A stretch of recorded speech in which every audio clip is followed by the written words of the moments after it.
அப்போஸ்தலனாகிய பவுல் கொரிந்தியருக்கு எழுதிய முதலாம் நிருபம் 8ஆம் அதிகாரம். விக்கிரகங்களுக்கு படைக்கப்பட்டவைகளை குறித்த விஷயத்தில் நம்மெல்லாருக்கும் அறிவு உண்டென்று நமக்கு தெரியுமே. அறிவு இருமாப்பை உண்டாக்கும், அன்போ பக்தி விருத்தியை உண்டாக்கும். ஒருவன் தான் ஏதேனும் ஒன்றை அறிந்தவன் என்று எண்ணிக்கொள்வானானால் ஒன்றையும் அறிய வேண்டிய பிரகாரமாக அவன் இன்னும் அறியவில்லை. தேவனில் அன்பு கூறுகிறவனெவனோ அவன் தேவனால் அறியப்பட்டிருக்கிறான்.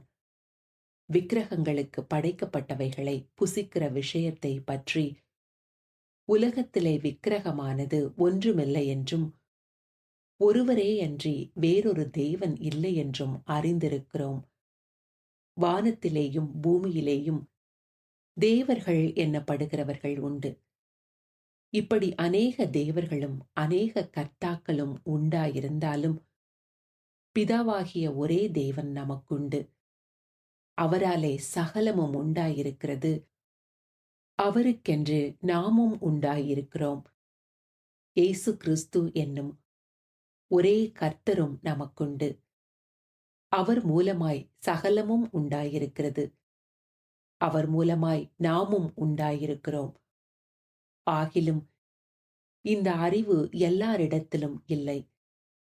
சிலர் இன்றைய வரைக்கும் விக்கிரகத்தை ஒரு பொருள் என்று எண்ணி விக்கிரகத்துக்கு படைக்கப்பட்டதை புசிக்கிறார்கள். அவர்களுடைய மனசாட்சி பலவீனமாயிருப்பதால் அசுசிப்படுகிறது. போஜனமானது நம்மை தேவனுக்கு உகந்தவர்களாக்க மாட்டாது.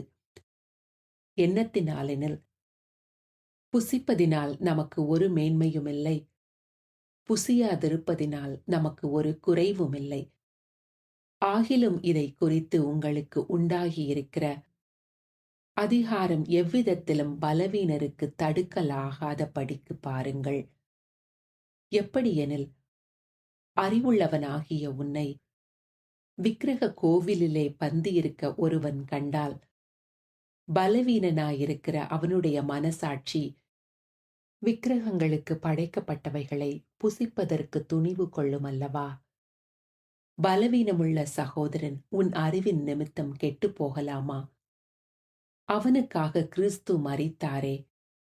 இப்படி சகோதரருக்கு விரோதமாய் பாவம் செய்து பலவீனமுள்ள அவர்களுடைய மனசாட்சியை புண்படுத்துகிறதுனாலே நீங்கள் கிறிஸ்துவுக்கு விரோதமாய் பாவம் செய்கிறீர்கள். ஆதலால் போஜனம் என் சகோதரனுக்கு இடரல் உண்டாக்கினால் நான் என் சகோதரனுக்கு இடரல் உண்டாகாத படிக்கு என்றைக்கும் மாமிசம் புசியாதிருப்பேன்.